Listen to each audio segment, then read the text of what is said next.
Hello, everybody, and welcome to another episode of Undercooled. Today, once again, Steve and I have the pleasure of having a special guest on the show. This time, we're going to be having a conversation with Robert Talbert, who has, well, I don't want to spoil the whole thing, but has written a really great book that everyone out there should read, and we're here to discuss it today. So, let's hand it over to Steve for some introductions and get us started. Great. Well, it's a pleasure to see you again, Robert. I think it was 3 years ago that you came into Michigan. Yeah, that's right. It seems like a long time ago. I guess it That's was. right. Yeah. And you were telling us about how you were moving away from using the term mastery grading, Right. which was Yeah. all the vogue back then. And hmm that you told me this great story about your kid and his swim team and how that hmm kind of inspired some of this concept and the renaming of all of it to grading for growth. But I digress. Let's first hear a little bit about who you are because I had seen your blog many years ago about flip teaching. I know you wrote a book on flip teaching. So how did you ever become a math professor? And how did you get into all of this pedagogical and grading theory? Sure. Well, first of all, Steve and Tim, thanks for having me on your podcast. I really appreciate the opportunity. So, for the listeners, in case you didn't know, Steve and Tim send me the questions or the outlines of the questions beforehand. And the first one asks, "Who is Robert Talbert?" That's by far the hardest question on the list, and I've been thinking about it all week. I ask myself that question every day. So, I'm a professor in the math department at Grand Valley State University, and how I got into thinking about new and different kinds of pedagogies like flipped learning and alternative grading and such. So this is my 30th, or coming on almost 30 years out of graduate school. I've been teaching since I finished my PhD in 1997 from Vanderbilt, and I was a teaching assistant for my time as a graduate student there, which at Vanderbilt meant that you had full control over your classes. So I was like the professor of record for 3 calculus classes a year, which I've come to understand as an insane workload for PhD students. But I just thought it was like everybody did this at the time. And I'd never taught before at that time. This is back in the mid 90s, and never taught a class before, but I'd done a lot of tutoring before, and I was actually still doing tutoring at that time. And I was trying to acclimate myself to classroom teaching, which is a different sort of animal. And I had a sort of a mentor who was an upper division student, a fifth year student who was helping out with my teaching. And he said, I don't know if you ever heard about this idea of collaborative learning and group work in your classes, which is kind of a new idea in math at the time. And he said, maybe you ought to think about breaking your students up into small groups and having them work in small groups because it can leverage your tutoring experience to help you kind of feel more at home in the classroom. I thought, that sounds like a good idea. So I tried it out, and I really liked how that worked. And that was a very unusual way to teach a calculus course at that time. In the mid 90s, there was a great amount of upheaval in how math instruction was being conceived of. It's sometimes called the math wars back in those days, and it was the heyday of what's called calculus reform, and people were beginning to question the idea of using straight lecture techniques and a lot of super abundant amounts of theory, and thinking more about group work, active learning, use of technology at the time. Graphing calculators were becoming a thing at the time. And this math war was playing itself out in my department at Vanderbilt. And it just seemed like the people who were on the innovation side of the math wars were having a lot more fun than anybody else was in the classroom, and we're getting better results too. And so I kind of stuck with that idea of thinking differently about how math can be taught. And I was fortunate enough to land a really good tenure track position straight out of graduate school at a small liberal arts college in Indiana, where I was one of 2 people in the math department, and both of us in the math department were very much kindred spirits in terms of you doing innovative things in the classroom. And so I got a lot of professional help and just kind of stuck from there. I first got into flip instruction, which is maybe the thing you mentioned, Steve, that I wrote a book on some years ago, because I was teaching at another small liberal arts college, also in Indiana, and it was a small course that was only meeting once a week, and I was designing this course from scratch. It was a brand new course. And there was just no way to be able to teach that course with a lecture style. It was just physically impossible. There was not enough time in the day to do it. And so I discovered flipped instruction, or the inverted classroom, it was called, through research and just what else was out there. There was very little out there about that at the time. And redesigned the course around this whole idea, and that first book is sort of a chronicle of what I learned and the mistakes I made throughout all that. So ever since those experiences, it seems like students always seem to be better served through what we would call innovative pedagogies, including today, what David Clarke and I wrote this book about, alternative grading, that I think is the latest iteration of all that. That's fantastic. And of course, you had a blog you were one of the original bloggers, I think. It seems like it, yeah. before YouTube and all of that. I must say, I was a math major as an undergrad. And I think the math wars have been going, it's been more like 100 years war. Because it does feel that way. Ever since Whitehead and Russell axiomatized math, that was pretty crazy. And I'm an old guy, so I remember the new math when I was in second grade, where they had us using these little things called number aids that were like a little abacus to learn factors of 10. And that was incredibly controversial. And Robert Feynman wrote all about the math wars in the 60s when he was a professor at Caltech, because he was very upset about how math was being taught. He concluded, there's no way to win this war. He surrendered. It's a war of attrition, it seems like, more than anything else. It does seem like it's been going on forever. The history of mathematics is just nothing but a never-ending cycle of innovation and tradition sparring with each other, to put it charitably, it seems like. I'll just never forget my math professor telling us that we should all look at textbooks that were written before the 1920s, because he said that when you read something like that, you read like, how do you prove Stokes' theorem? And in that book, you take a cylinder, a cylindrical piece of steel, and you heat it up and you make these measurements, and see, it works. That's the proof, right? Yeah. So there's before it was axiomatized, that's how they proved things, because, math was invented to help people understand the world around them. So it was very, interesting. very true. But we digress. So, so you were very involved in pedagogy, and of course, I learned a lot about what you're doing through my friend Eric Mazur, who I've known since 1996, I think, when he started talking about using TI-83 calculators as clickers. This was before the clicker, and when he realized that it's not about the lecture, it's about engaging students and having them teach each other, which is pretty much the same as team-based learning and project-based learning and all of that. And so he told me I really needed to take a look at your website, but something happened. Something happened between when you were doing all the inverted or flipped teaching, when you got into assessment. Can you tell us a little bit about how you got into alternative assessments? And of course, I realize there's a whole history there, a progression and evolution. So maybe you can tell us a little bit about that. Sure. First of all, I appreciate the shout out to Eric Mazur. Eric's one of my personal heroes, and I'm really flattered. I'm very grateful to have a good relationship with him. And he reads my stuff, and I read his stuff, and he's just absolutely brilliant. So always learning from him. It's kind of hard to say. I think if I go back even all the way to the beginning of my teaching experience, back during graduate school at Vanderbilt. It's an interesting time in your life, in your career as a professor, when you're teaching in graduate school, because you're both getting grades and giving grades at the same time. And I think that might be the only time in our careers where your grades are coming at us from both directions, both coming and going.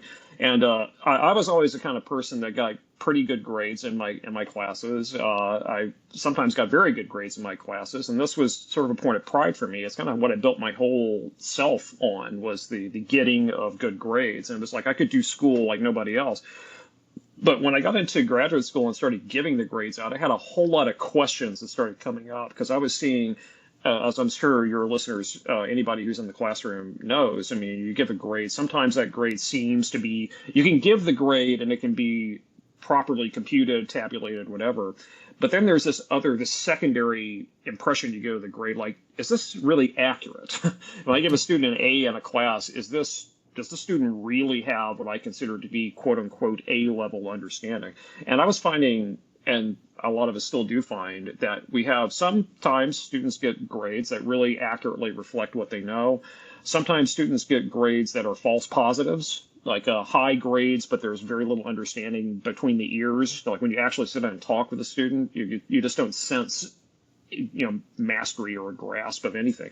And there's also false negatives, which in some ways is even worse. This is with students who truly seem engaged and truly seem like they're grasping the material, but for whatever reason, or whatever combination of reasons, just doesn't translate into a high grade. And I was seeing that a lot in graduate school. At Vanderbilt's a lot like University of Michigan. It's an elite school. It's a highly ranked school. It attracts extremely high level students. And most of them were doing pretty well in their classes, but sometimes students would get a grade, and I was just, I don't think so. I just don't think that this person, when I talk to them, I have questions about this. But you shove that under the rug, right, when you're a new teacher, because you don't want to think about that this is like the very ground on which we stand, right? I mean, I don't want to start questioning this. But a few things, I think these three things I would say happened kind of very close to each other that kind of started making me realize I had to change something about what I was doing. First of all, you mentioned my son's swim class. This is a real thing. So I was, my son, who was, he's like super old now, but he was like 7 at the time, 6 or 7, was taking a swim class at my university. And the swim class wasn't a real class. I mean, but they did get grades of a sort. There was this report card of sorts that had level 1 through level 10. Okay. And like different like little faces for level 1, like level 10 was like these little icons. And even below each level, it lists like what the swimmer is able to do. Okay, like level 5 is I can swim on my back for 50 meters or something like that. I can't remember what it is. All these little explicit, observable skills that if you do them all, you are considered to be at level whatever, level 5, 6. Level 1 is like, it's great. You can get in the water. Like that's maybe like for kids who are like 3 years old or something, up to like level 10, which is like you are now ready to compete with, high school age students in a swim meet. And when he finished the course, he had all of his levels checked off to where he was, and underneath every skill that he was able to do, that the instructor saw that he was able to do, was highlighted in blue. And so he gave that report card, and I just thought, this is fantastic. I mean, this report card is like an asset mindset. Okay, it tells you what the student can do, and it also tells you what the student should continue to work on if you want to get better. And I thought, what a difference that would be. I mean, I immediately thought, what if I did this in my calculus class? Like I had like level 1 through level 5 or something, and level 5 is an A, level 4 is a B or something like that. And just said, this is not a judgment or an audit of you. This is just simply a report. It's a report card that tells you what you can do and where you still need to work on stuff. So it's not an accusation or something that's intended to chop you down to size or a penalty. It's just information. And that would be great, because the second thing that was happening, it was a specific instance. I was teaching at our downtown Grand Rapids campus, and I live in Allendale, Michigan, which is where the main campus is located. It's a 30-minute drive. And we have a bus service that goes back and forth between the campuses. And I was teaching downtown. I got done with class that night. I went and sat down in the back of the bus, and 2, 3 of my students from this class came and sat about 4 rows in front of me, and they didn't know I was there because it was kind of dark. And I thought, oh, this is going to be good, right? I'm going to hear them Yeah, really, yeah, yeah. lay into me in this class. But it was actually worse than being laid into, because all they would talk about was, well, if I get a 62 on this one, then I can pass that one, and I need to get an 83 on the final exam to get the. It was these were students who were not good at the calculus that we were studying, but they were like Fields medalist level mathematicians when it came to trying to figure out what sort of point allocations they need to have to get this over here. And I was just sitting back going like, aren't you going to talk about Stokes' theorem? Aren't you going to? I would love to hear you tell me how much you hate Stokes' theorem at this point, because I would rather you hate that than love the numbers and the grades, right? Because it's like the material in Calculus 3 is merely like a delivery vector for points. And I just thought, I hate this. This is not why I got into this business. And those two things happened about the same time. I thought it would be cool to like replace everything with points with like just simply marking off levels of swim. And the third thing that happened was that fall, later in the year, I was teaching another calculus class, and I had a student who I write about this in the book as my true origin story. A student who was very talented, very bright, but just needed a little more time than anybody else to really grasp the material. And the problem is the way that the course was set up with grading, of course, is like pretty traditional. It's like you have a test one on, September 10th and test two on October 3rd. And if you don't get extra time to master the material, you got to have it done by this particular point in time, or you just don't get it at all. And the student just gradually slipped further and further behind and had some severe mental problems by the end of the mental health problems by the end of the semester. In fact, she didn't make it to the end of the semester. She just dropped off the face of the earth after failing a couple of exams. And I thought, what a waste, what a waste of really good, talented student potential. And it's all because of the grade system. And so this whole perfect storm came up, and I just at that point just said, like, I don't know what I'm going to replace my grading system with. I don't even know if there is a replacement for this grading system. Maybe it's like my son's swim class. I don't know. But I'm just going to go and invent something and put it in next semester, like 4 weeks from now, because I can't do this anymore. So it's finally coming to terms with the deep questions I had about the validity of grading systems and what it's and the reality of what it does to people. Finally coming home to roost and finally coming to terms with those things that drove me into thinking about this stuff. Mm-hmm. Yeah, there's so much there that I think many of us will resonate with. And two things in particular that I notice. The first is, so for my research background, once upon a time, I actually worked a lot in sort of psychometrics and really asking that question of how do we quantifiably and accurately and validly measure learning. And this dichotomy between grades and measuring learning, the two things are correlated to each other weakly, but there's so much that goes into a grade that is not learning, and there's so much learning that happens that is independent of the grade. And I was recently talking to one of our graduate students who was essentially saying to me, as an undergraduate, I got so good at being a student, I kind of forgot how to learn. And now that I'm a graduate student, my job is to learn instead of to be a student. And navigating that transition is really difficult for students who have mastered the game of school rather than the skill of learning. That's absolutely right. And it doesn't really have to be that way. I mean, we can do grading in a way that really sort of focuses on the learning process, okay, the feedback loops that are really at the heart of any significant learning process you do. There's a guitar in your background. I have guitars upstairs too. And when you're learning the guitar, I mean, that's a feedback loop. I mean, you try to strum, the chord and it sounds terrible. It's like, okay, it's okay that it's terrible because that's my first time ever touching the instrument. I shouldn't be judged on that. Okay, what I need is some way forward, like somebody or a recording or a teacher or a YouTube video or something that's going to show me what I'm doing wrong and allow me to redo it. And that's how I become a guitarist. Okay, it's not by suddenly picking up the guitar and like you're a prodigy right out of the gate. I mean, I feel like we expect a lot of students to just be prodigies right out of the gate. And some of them survive this process and they become graduate students and get PhDs. Some others, like myself, are not prodigious in any meaningful sense. And so we have to sort of figure out the learning process on our own. And we're working against the grading system rather than with it. And that's what I hope, the whole movement of alternative grading is starting to change. Yep. Yeah, Well, now that we're talking, Go ahead. well, since we're talking about alternative grading now, the phrase has been dropped. I was thinking we could get into our main topic. So we have the story of sort of how several of us have come to question traditional grading schemes. And grading for growth is the topic of the day.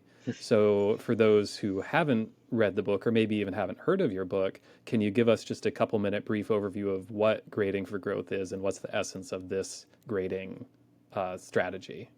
Sure. So, Grading for Growth is really three things. It's the name of a book that I co-wrote with my colleague David Clarke. So it's a book. It's also a Substack publication called Grading for Growth, gradingforgrowth.com, where David and I and a whole host of guest authors post something every Monday about grading and grading reform and grading experiences. And so that's, again, gradingforgrowth.com. Grading for Growth is also sort of a catchphrase for a philosophy about how we evaluate student work. Okay, so where grading, if you will, is thought of, it's not a numerical focused ranking, sorting, filtering process whereby we pretend to measure learning with grades. I mean, Tim, you mentioned measuring learning and all that. Grades do not measure anything. Okay, they are labels that are the result of professional judgment calls, and it's okay that they are. Okay, there's nothing wrong with this, but we need to be honest with ourselves and with our students. I'm not hooking you up to an EEG machine and measuring your brain waves when I hand you a product rule question in calculus and saying, well, if your EEG waves peak at certain enough times during a 10-minute period, then you're going to get an A. That's a measurement, and we're not doing that. Okay, what I'm doing is I'm getting a piece of work from you, and I'm making a judgment call about how it stacks up against clearly defined standards and whether you've demonstrated enough mastery in my professional view to merit it. That's all grading is like this.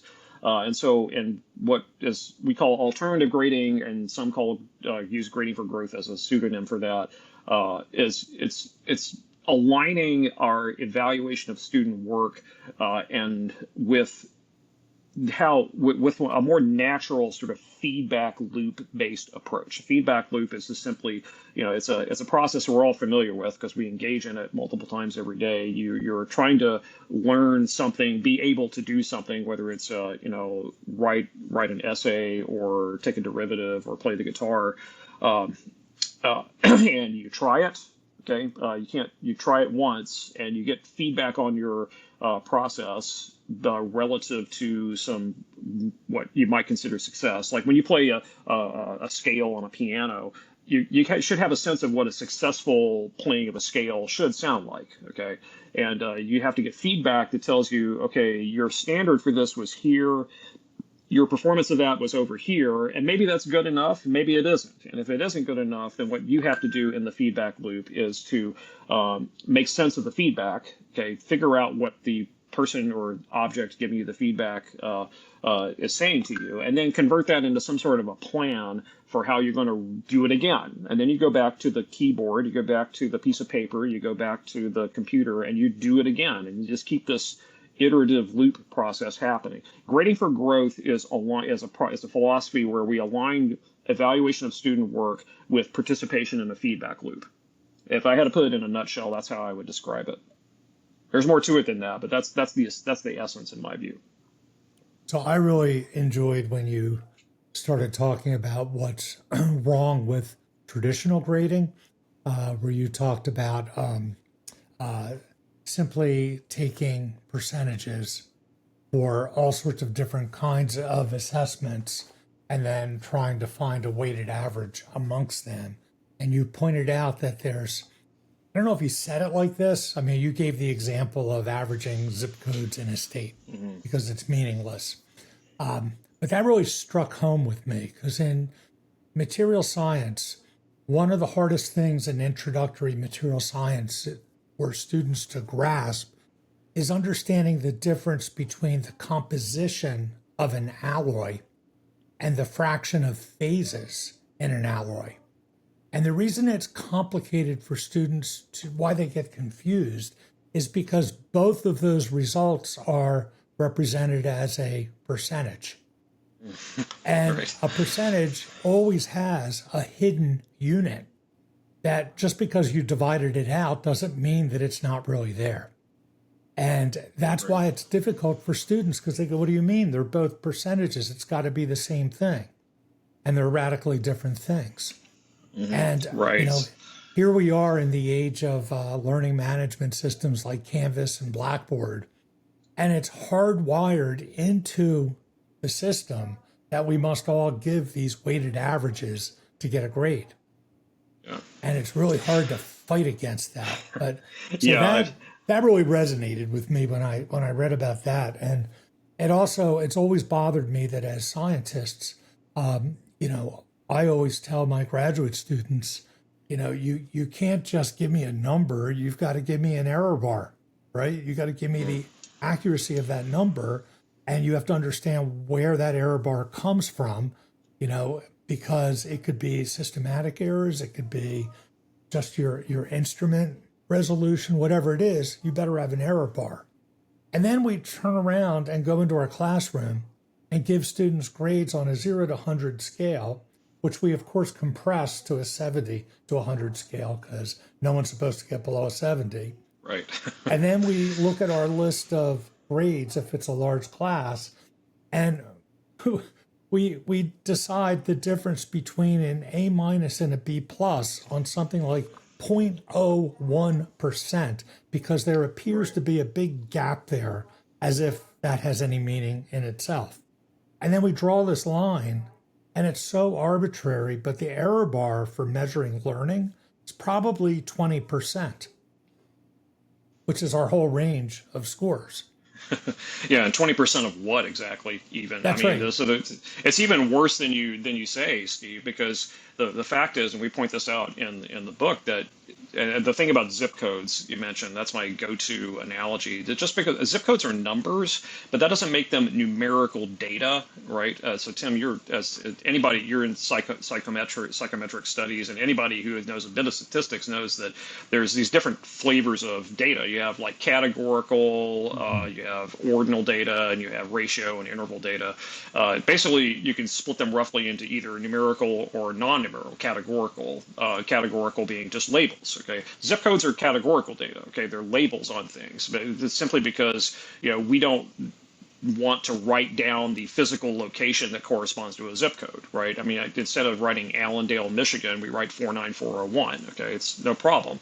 But then when we start doing statistics with these things, like even just simple averages or summing them or taking the square root of them, or like what does the square root of a zip code mean? I mean, you can do it, but it doesn't have any meaning to it. So what is the point of doing this? It's like taking the square root of my name, okay? Because it is a name, it's a label on things. And it's okay that and grades, the thing to realize is that grades are not numerical data. They are not measurements in any meaningful sense. They are simply labels that are shortcuts for an evaluation that is too long for all of us to write out. Okay, those of us who use rubrics, for example, I mean, we have rubrics that do exactly this. On the one side of the rubric, you've got like this lengthy verbal description of what a outstanding or excellent or whatever label work you want is, and then it maps it over to a number. Okay, so that number is just a shorthand for all this this verbal data that's on the other side of the rubric, and we write the number instead of the verbal data because the number is one character and the verbal data is like 100 characters, and that's okay. It's okay that we do that. When it ceases to be okay is when we forget that these are not really numbers in any meaningful sense. So we pretend like they're numbers, just like reading off of a thermometer or something like that. Now, you can average thermometer readings because those are actually numerical data. Okay, those are interval ratio data. It kind of depends on how you think of it, but they're numerical nonetheless, and it's valid to do stats with them. It is really not valid to do statistics with grades. Okay, and that's a shocking. And when I remember the first time I had this realization, I was like, wow, that's maybe the biggest problem with traditional grading is that we assign all these numbers to things, and then we kind of forget that they were assigned to things. Okay, they just didn't come out of a machine or they come out of a sensor reading or something. They're judgment calls. They're basically labels. And in the earliest days of grading, back in the 18th century, they were just simply text labels on things. The first recorded instance of anything like a grade was not until 1785. For most of the lifespan of higher education, there was nothing remotely like grades. It was not even a thing until the 18th century. And the first reported uses of gradings were just like adjectives, like good, really good, not really good. I mean, they were Latin, okay, so they weren't actually those labels, but that's what they were. They were just simply descriptive adjectives of things.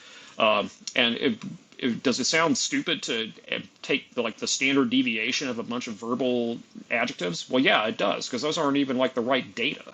And it's equally crazy to think about taking standard deviations of numbers that are simply shorthands for those adjectives. So yeah, there's all kinds of statistical problems, and we don't like thinking about this because in higher ed, we're really super into optimizing for things that can be quantified. That's why we have course evaluations, which is like the flip side of grading, and it's equally pernicious. And that might be my next diatribe, against. Don't even get me started on that. But do you hate course evaluations? Well, you should hate grades, traditional grades too, because they're kind of two sides of the same coin. Those where the students grade us.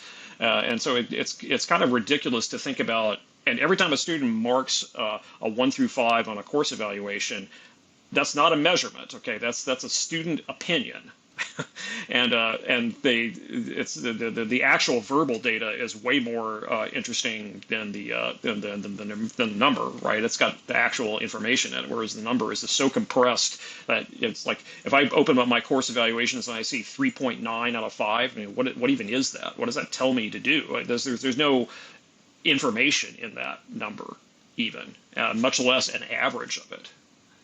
I hope at the end of this discussion, we circle back to this in terms of this actually a complicated thing. This concept of abusing numbers is very complex, and I want to come back and talk later about how do we discuss this with our students when we change the grading, because man, did I run into a buzzsaw with the students being very upset that I changed the way I was grading.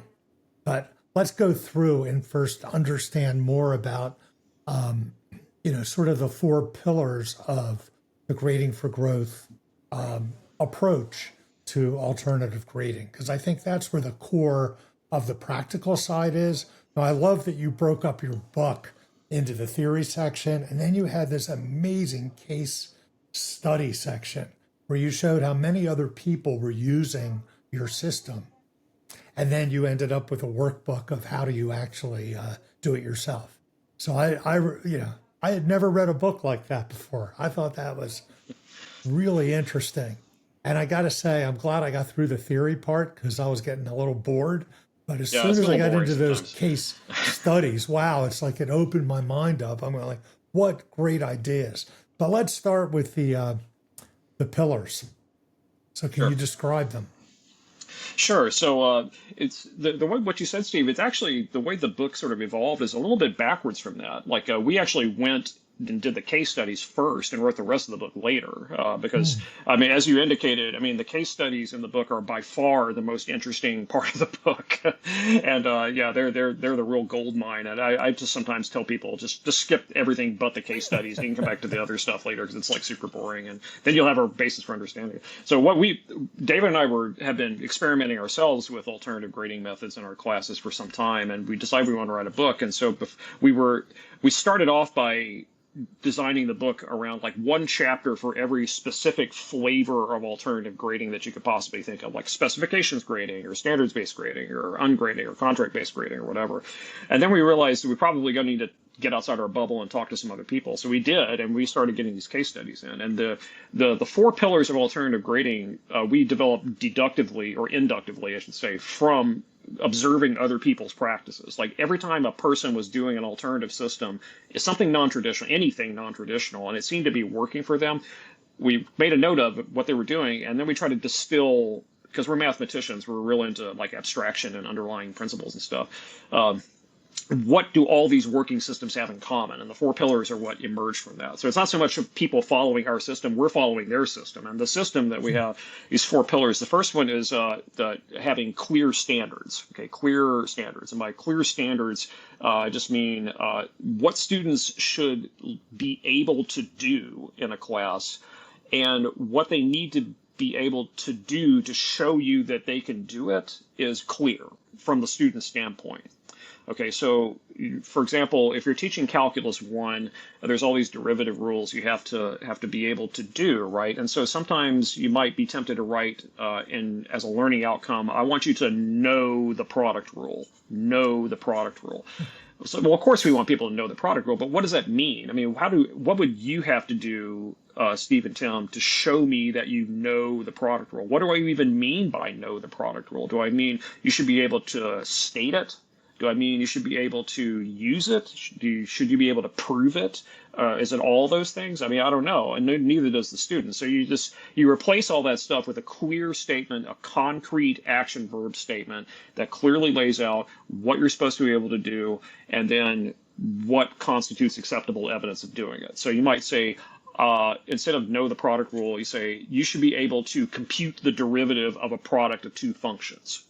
Okay, so that's a clearer statement that tells students what they should be able to do, and you can go practice that. Okay, speaking of feedback loops, I mean feedback loops and deliberate practice are very tightly intertwined, and so this is something you can now practice. Okay, so that's what clear standards are, and that's the very first pillar. That has nothing really. I mean, it has a lot to do with alternative grading, but it doesn't belong to alternative grading. Having clear learning standards for your class is just course design 101, and regardless of how you do your grading, that's something that everybody should be doing, I feel like.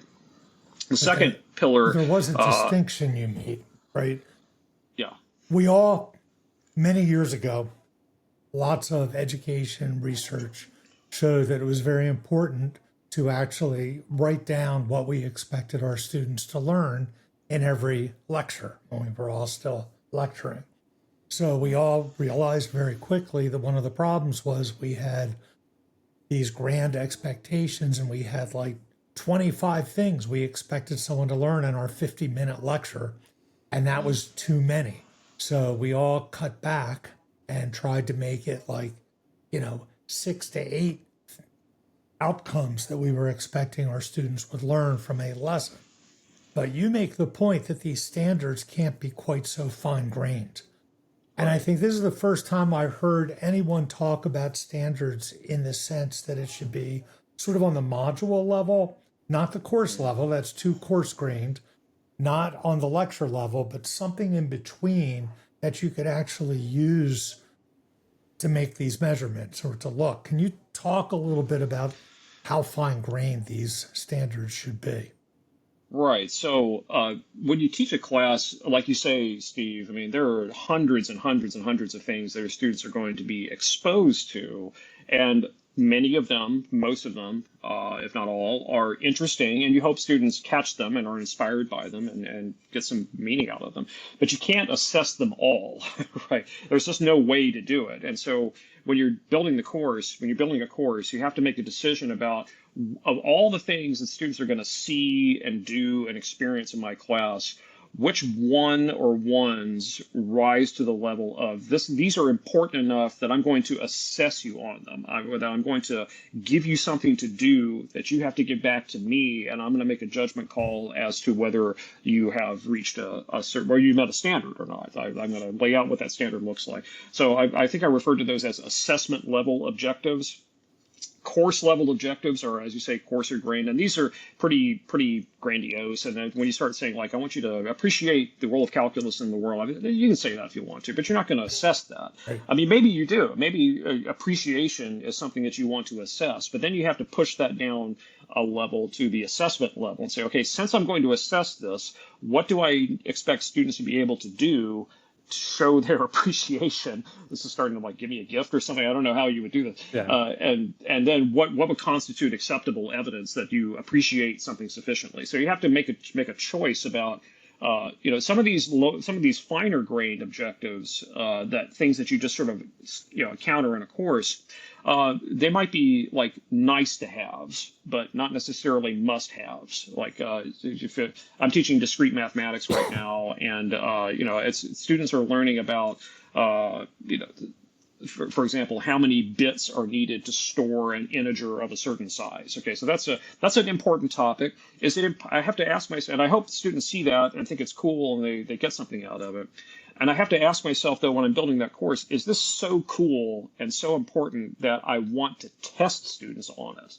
Because maybe it isn't. Maybe it's just like a passing thing, and if you get it, great. If you don't get it, that's all right. But there's some things in the course that you really want to give a check on them and say, like, I need to know that you are able to, for example, convert a number from decimal to binary by hand.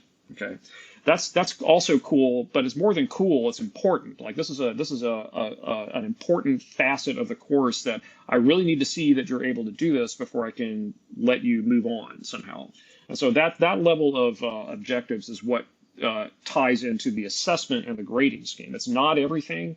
And you try to keep it small because you don't want to grade all the time. Yeah, and we have the problem in engineering. There's two kinds of things we're always trying to teach. One are concepts, right? But concepts are a very different beast than doing all the problem solving. So I tried to break down in mine what is the right standard for being able to understand why a concept is the way it is, how to apply that concept and all of that. So a conceptual standard and then a problem solving standard. And that limited me to two standards for every module, because it's a big intro course, so it's just every week. It's a kilometer wide and a nanometer deep. But there's always a component that I need to deliver the knowledge to my students for the next course they're going to take. That was important. It's funny, once we had a whole review of our curriculum. And so we started at the intro course, and the professors would stand up and say, this is what I did. And the lab instructor, who was the junior level course, would come in and goes, I don't know, Steve. You say you taught them phase diagrams, but they got to my class and they didn't know phase diagrams. So I had to add some extra lectures. And then the next level, the senior design said, I don't know, Wayne, you might have added those extra lectures, but they still didn't know phase diagrams. So I added some more lectures, which is kind of funny because the solution is not to add lectures. Yeah, let's just keep it. It's like when someone's trying to speak to someone who doesn't speak English and you just talk louder. That's not how that works. Right? That's right. That's exactly it. I just started laughing in the middle of that, but it was very illuminating. But still, that's what I try to do with a conceptual and a problem solving, because things may be algorithmic when you do problem solving, but it's important they learn those algorithms, because absolutely, yeah, that saves them tons of time, and it's a conventional wisdom they're supposed to have by the time they graduate. So does that make sense? I mean, you didn't write about that explicitly in your book. No, but that totally makes sense, and I think every course is like that to some degree. You have. I tend to think of every course as designed with a 3D axis in mind. You have the x-axis, which is like your basic skills, your computations, your algorithms, and that sort of thing. You have the y-axis, which is applications and high-level concepts, and the z-axis, which is like engagement of some sort. Like those three things all work together. They're all orthogonal to each other. I can use that word orthogonal because I'm talking about a bunch of engineers here. They're all kind of orthogonal to each other, and they all support each other mutually. And you put success it into in one vector axis space only is not really enough, right? You want success on all three axes, or otherwise that's what an A should mean, right? Your excellence in all three directions.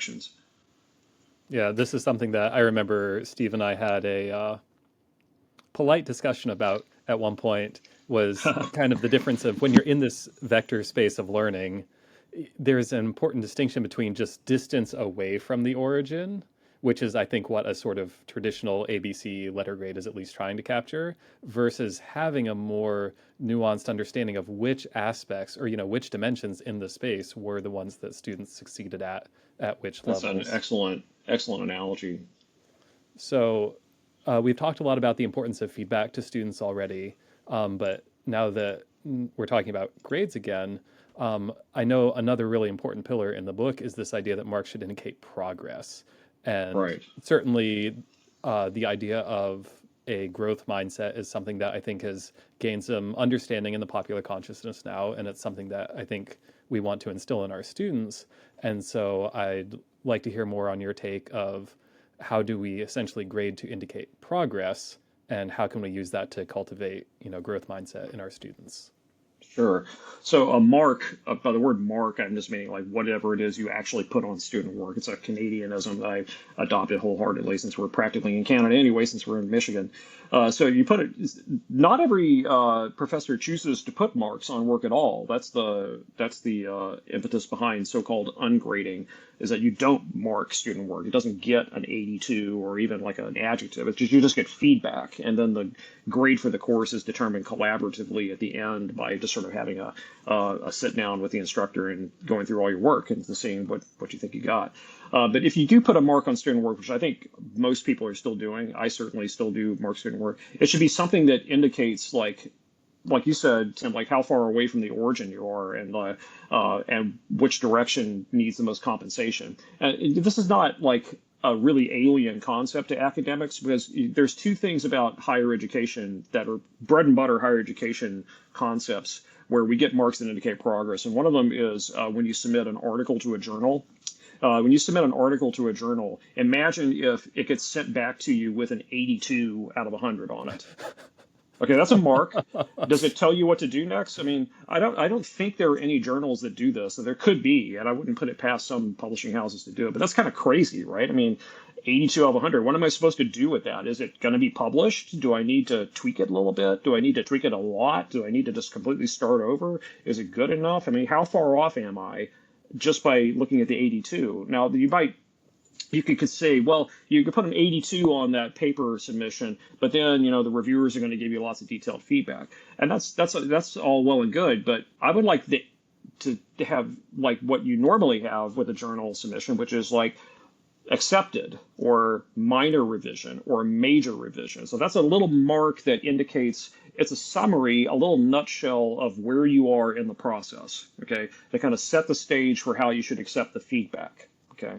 When I get a paper, submit a paper to a journal, it comes back major revision. I'm thinking like, oh, I got to make a decision whether I want to keep working on this or not.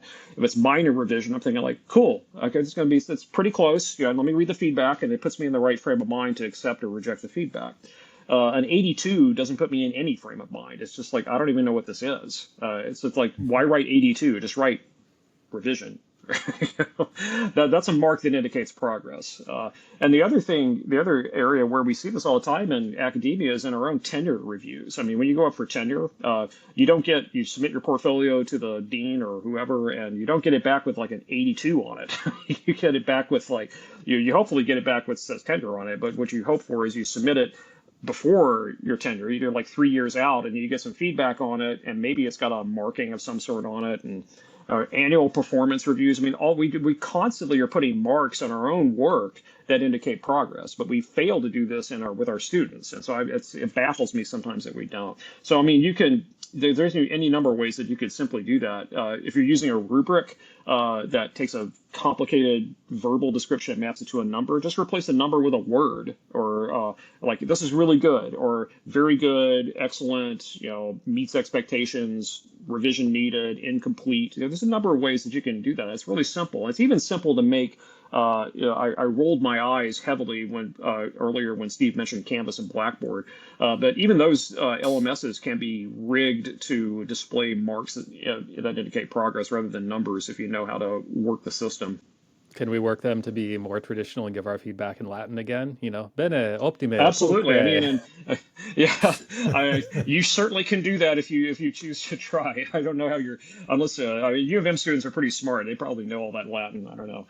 No. No, They'll just can't Google it. attest. So the last part, the last pillar is this reassessment without penalty. Maybe you can talk about that a little bit.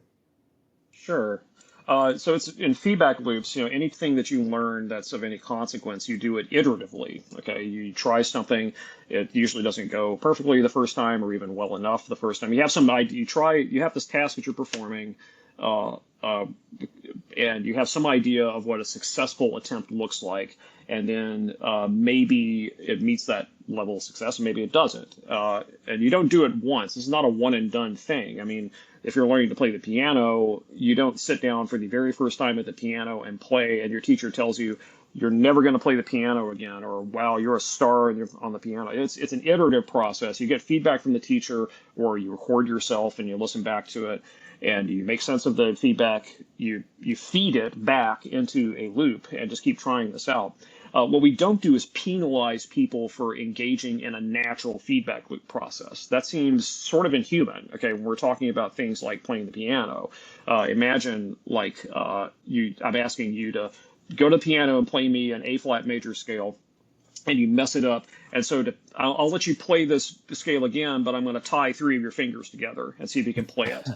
Okay, I'm penalizing you for making a mistake the first time, and I'm setting you up for failure the second time. I thought, why am I doing this? I mean, why don't I just let you use all 10 of your fingers the second time, just like you got to use all 10 of your fingers the first time? I mean, it doesn't make any sense. And so first of all, it makes a lot of sense to allow the reattempt to begin with. Okay, we don't just say, this is the one and only time you ever get a chance to play an A flat major scale, and this is it. This is your whole life in front of you right now. That's nuts. And when we give the reattempt, we don't penalize people or put a monkey on their back, literally tying their fingers together to make that happen. So reattempting without penalty just means, like, in your classroom, this is also an iterative learning process, okay, whether it's calculus or philosophy or whatever.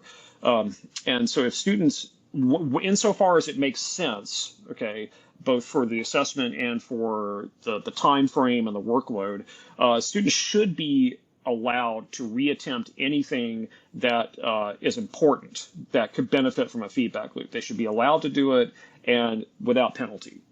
Okay, so that's what reattempts without penalty means. It's literally what it says on the tin.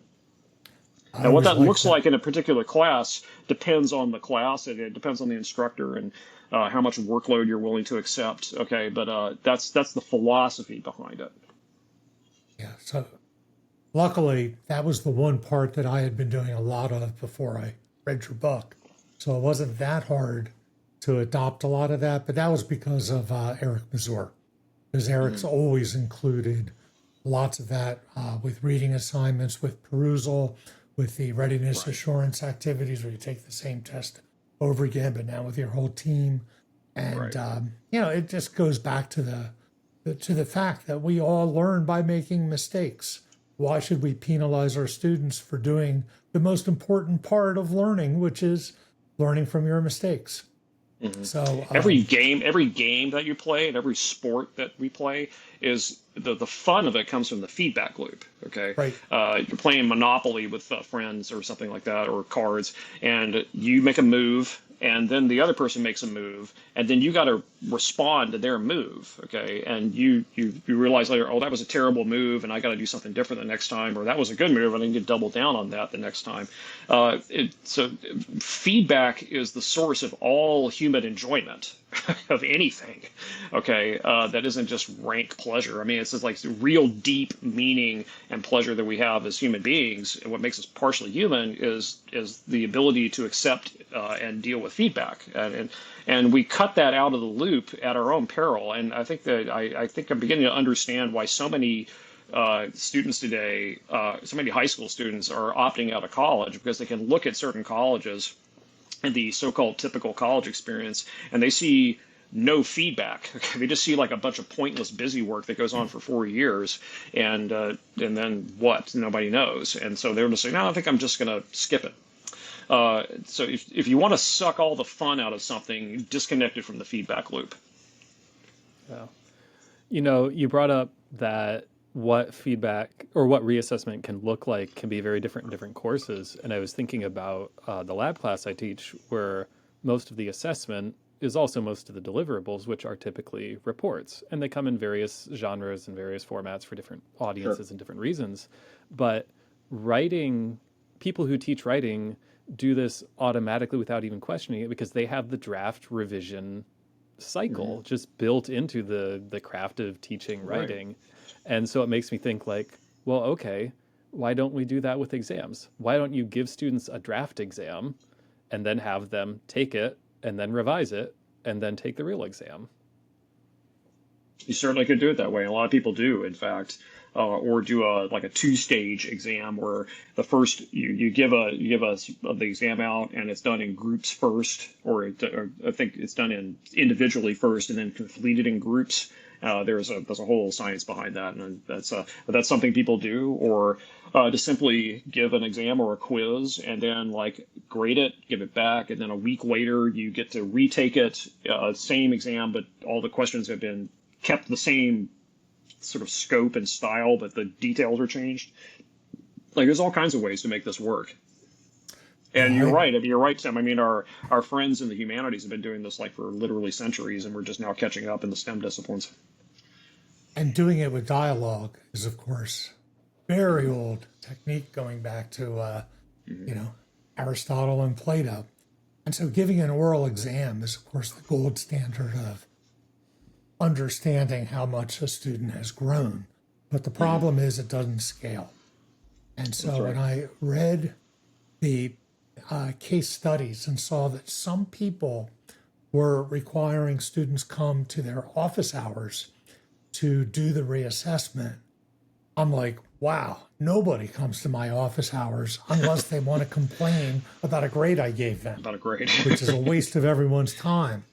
Hmm. And so I sat down and thought, well, maybe I can use this to address the issue of scaling. And so, who do I really want to see in my office? I want to see the people at the lower third of the distribution of students, the ones who are really struggling, because they're the ones that I have a chance to really improve. I don't want to see the students who are complaining they're not getting an A and they're getting a B instead, right? I'm not going to be able Hmm. to help them. They're tuned into the wrong thing. They're like the students who are sitting in front of you in the bus. And but the ones who are really struggling, that's where I feel I should spend my time. So I worked out a scheme that if you got below some value on the individual part of your readiness assurance activity, this is the two-step Right. test that Eric Right. taught me.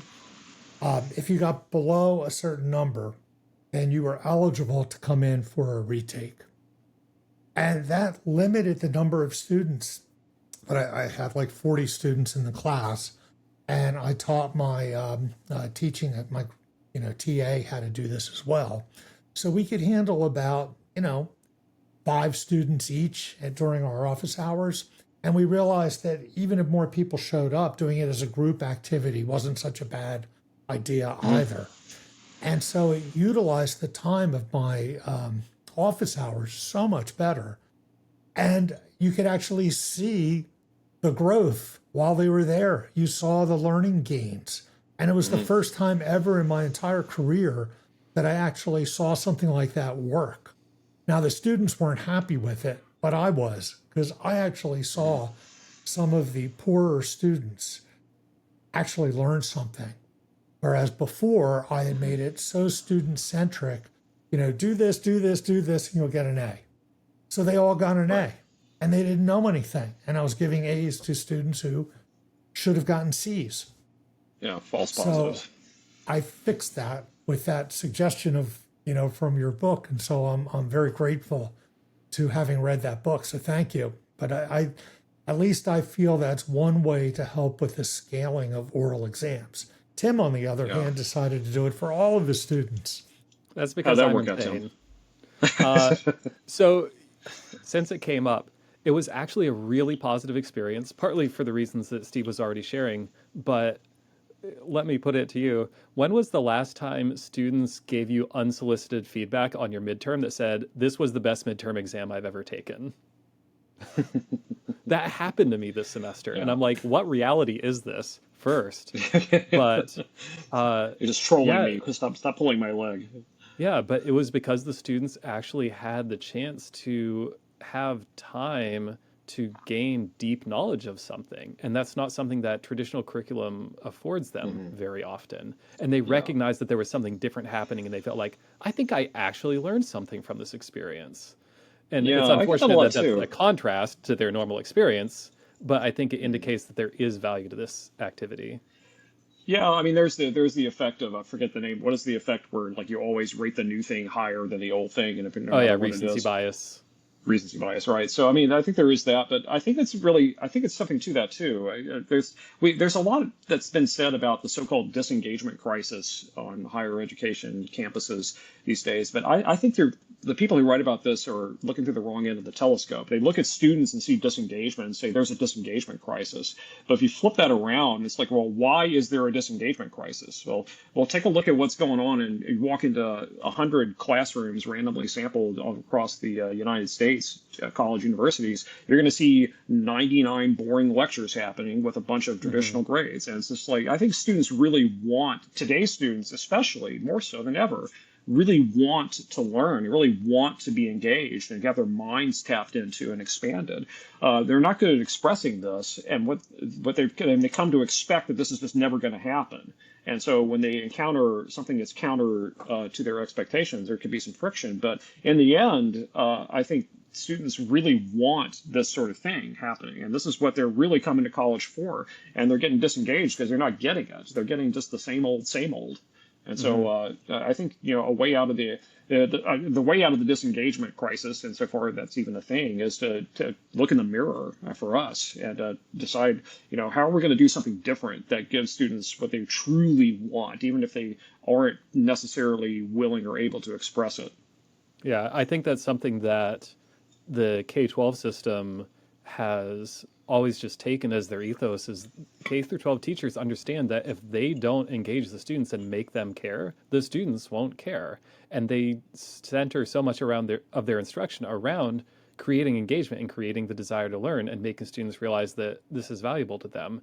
And so why suddenly at the university are we like, no, it's the students' fault. We don't have to be teachers. We don't have to create value and make the students want to engage. We just have to be smart.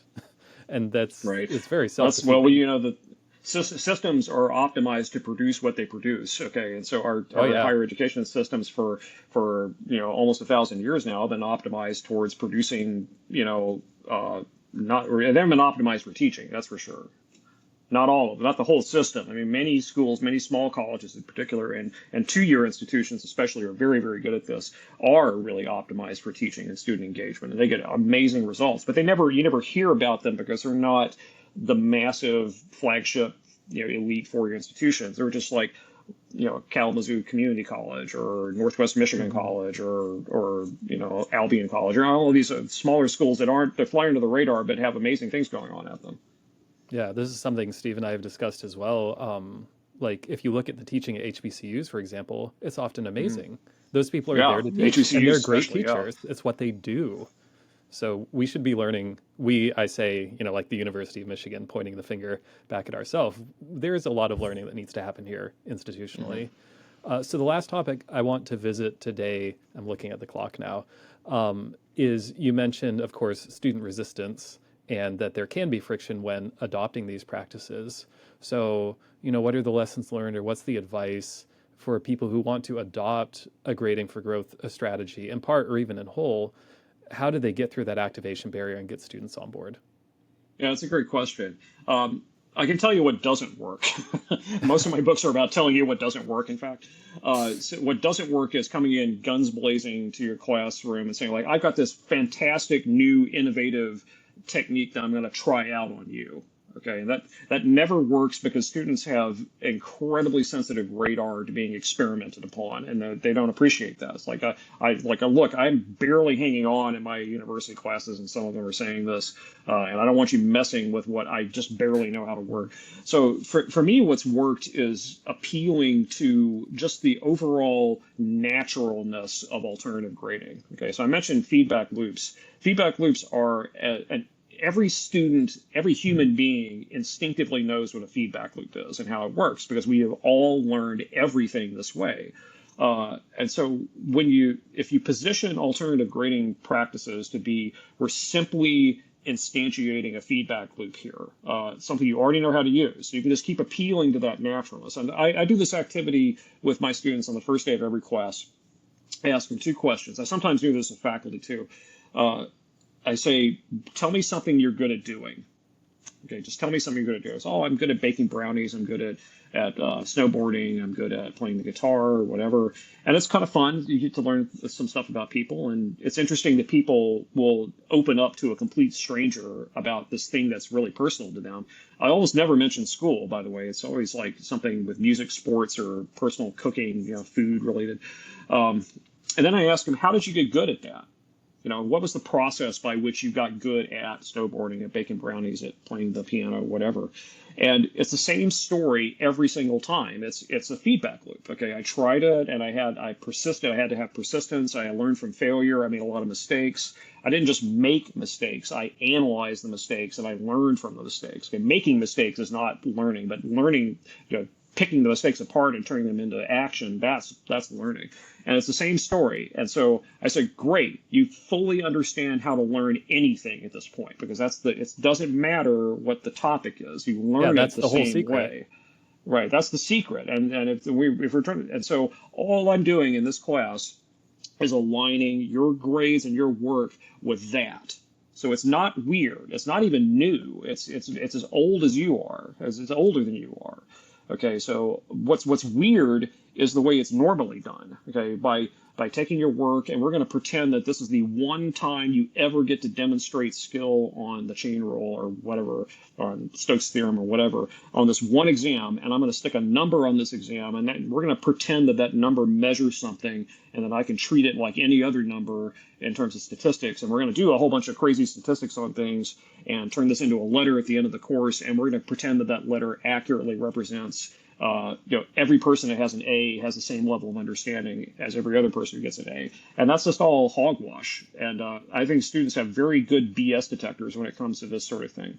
So for me, I just pointed out to them, like, all that stuff that we normally do in class is crazy. I mean, it doesn't make any sense. But what does make sense is feedback loops. And so all we're doing is we're giving you chances to engage with the feedback loop and keep trying with my feedback until, success happens. And success is inevitable if you just do this. Okay. And so convincing them that this is not some weird alien scheme to screw them out of a good grade that's the quickest route to adoption, as far as I'm concerned, with my students. And if I can explain to students that works, and also make sure it's also important to, on my end, I've got to design a system that's simple enough for students to be able to follow. Like if it's really complicated, like all kinds of crazy moving parts and a ton of work, and that's all gonna fall flat. So I've got to design a system of grades that's simple, that's easy to understand, fits on a 3x5 card, or a Post-it note, and so students can work with the system themselves and get used to it. Those two things, the simplicity and the naturalness of it all, that's the key to engagement and adoption. If I can do that, and insofar as I've ever been successful in doing that, I've never had a problem with students buying into this. The buy-in only fails when I fail at one of those two things. Well, I sure had a lot of problems when I tried it, but I think I made it too complicated. So I tried using the idea of a grading table, which gets complicated very quickly. And It can, yeah. and then I also tried, because, again, in the past, I had a series of things that I hoped if students just did these things, followed the feedback loops, and kept getting better, that they would learn. But when students don't want to learn, and I'm teaching a course that's required, and a lot of students don't understand why they're even in the class, they end up cheating a lot. And with ChatGPT, it was even easier to cheat than before. So they all cheated on perusal. They all like put in a definition. They found ways around. They were able to paste into the window, even though I set it so you can't do it. But they all know how to do that. One student had read the 900-page book, done the annotations for the entire term in 2 days. And when I looked at the timestamps, I could see how much was written. This student was reading and writing at 60 words a minute based on the timestamps. So I know he was cheating. And it's really sad that they did this. But they can do that in almost, they're really smart kids. So they find ways around actually doing it. They do what I ask them to do. Then I have to give them an A.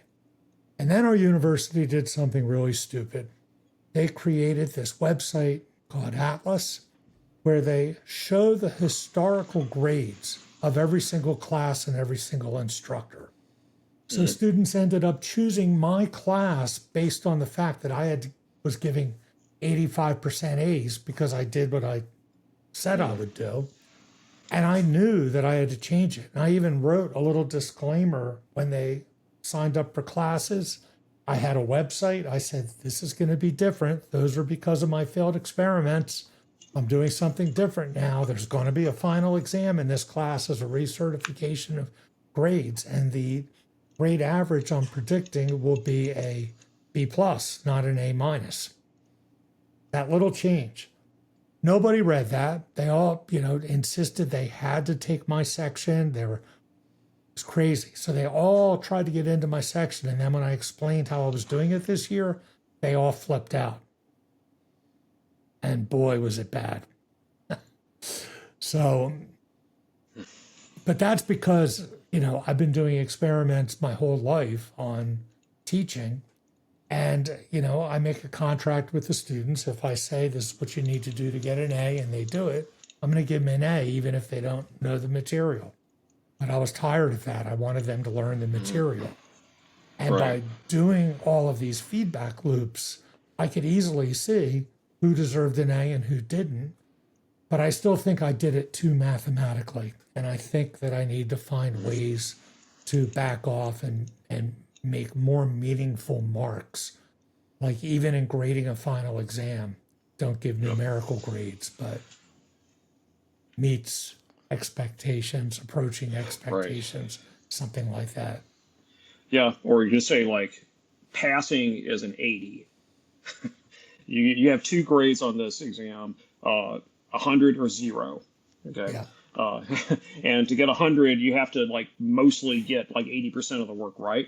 Right. So now we're playing with the numbers, right? So I mean, 100 is Right. not 100 anything. It's just a label that means Well, like that's what I fantastic, great, did. success, And so it still Yeah. has a number on that, but the catch but you might end up with a 0, but you're only going to get, it's a binary grading system, and so but the catch is you get to do it 3 times, okay? And we take the highest possible score, and so that's one way to kind of sneak a little bit of 4 pillars action into an existing course, is to say like, we're going to keep the numbers because everything in the course is designed for numbers, but we're going to make those numbers, mean something different. To say that your book didn't revolutionize the way I think about teaching would be an understatement. So I really thank you so Very much for kind, writing thanks. that. And it's gonna take me a long time to actually learn how to put my own feedback loops in for teaching. And I hope that people at our institution will continue doing learning cycles so that we can compare what we're doing and give ourselves feedback. And hopefully you'll come and maybe join one of these and give us some feedback to improve how we're doing with the teaching. I hope so, and I really appreciate that you mentioned that particular process, because we have to engage in the same feedback loop processes that we expect our students to engage in. I mean, it wouldn't be fair otherwise, and so a lot of professors find that super uncomfortable, especially when it comes to teaching. But the fact is that teaching is not an art, it's not a science, it's like a craft, like woodworking or making pottery. It's like you just got to keep doing it and getting feedback, and it's a feedback loop all the way down. And so teaching especially, I would say. So yeah, I mean, the University of Michigan's doing a great job with this. I was there last year actually on campus to participate in a panel discussion about alternative grading. I just remember that. Oh, I So didn't even see I that. had yeah, I had a great experience with the CRLT, of course, put Right. this on, and the CRLT, of course, is a world-class outfit that a great resource for U of M faculty to tap into as well. So, Well, what else should engineering educators know about grading for growth and any new projects you're working on? This is your chance to Sure. promote anything you like. And by the way, we'd like you to maybe give us some links to put in the show notes for people Absolutely. to sign up for your Substack because I get those emails and enjoy reading it, reading it Great. all the time. So, So I could think of three things that engineering educators specifically can take note of. First of all, engineers often have a concern about rigor, academic rigor of a course. And I've gotten this concern from engineering educators before, that if you allow reattempts without penalty, it dumbs the course down, basically. I wanted to say it does not have to be that way. And if you talk to any of my students and ask them, are you taking a dumbed down version of discrete math, they will laugh you out of the room because they because I allow reattempts without penalty, I can hold my standards for success very high if I want to. Like, I don't have to put up with really bad work. I can just say, you got to retry this. Okay. If you miss a single note, I can say, you got to go retry this. And you get to retry this as much as you want within reason, within the bounds of the calendar and without penalty. But, you got to retry it. And so you can actually, as an engineer, hold very high standards in your classes if you move away from the numerical auditing side of things and allow, feedback loops in the mix. And another thing, too, is engineers specifically can look to your own discipline, because every engineer doesn't have to take, but really ought to take the professional engineering exam, the PE exam. And guess what? I mean, if you take the PE exam, and the PE exam has a passing rate of roughly 50% on the for first time takers. So, but that's not the end of it. That doesn't mean like you can never be an engineer. You just got to wait. I believe it's 1 quarter. I mean, you can take it once a quarter and up to 3 times a year. And so all this reattempting without penalty and feedback loops is actually built into the very DNA of how engineers are certified to be professional engineers. And so if you adopt this in your classroom, you're actually kind of getting students used to the idea of exactly what they're going to be needing to do once they get their degrees. And the third thing I would say for engineers specifically is we've had a lot of research in the last 10, 15 years about the attrition rates of really talented students from STEM disciplines, especially engineering courses. And the greatest one of those was a paper by Freeman in the Proceedings of the National Academy of Sciences in 2014 with shocking statistics about how many students are leaving the STEM disciplines. And it's not because they're stupid or can't handle the math. It's because they're getting just buzzsawed out by inactive pedagogies, and now I believe we're beginning to realize that the grading system plays a role too. So if you want to retain these really bright students that show up on your doorstep on day one, maybe think about mixing up the situation with your grades. And as far as just self-promotion, I only have one thing, and that is the second edition of the Flip Learning book, which we started this podcast mentioning, called Flip Learning, A Guide for Higher Education Faculty. I am currently at work on the second edition of this, and it's going to be a big change through the first edition, because 10 years have passed since the first edition of that book, and a lot has happened in higher ed in the last 10 years, of course, COVID and AI being foremost among those. And this is a very interesting time to take a fresh look at the whole concept of flipped learning.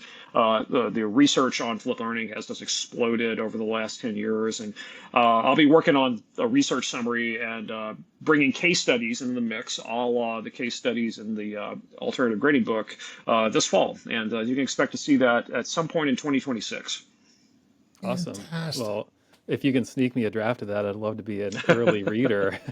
I I would love use to. I would love to. I need all the feedback I can get. It's a feedback process too, all the way absolutely. down. Good. Well, with that, I think it's time to wrap it up for the day. Robert, it's been such a pleasure to have you on the show today. We really appreciate all your insights and the time that you spent to get the word out about alternative grading to the audience out there. Hey, thanks, Tim and Steve. Thanks to both of you for having me. It's been fun. All right. Well, thank you. All See you right. later. Yep. To the Bye audience bye. out there, see you next time.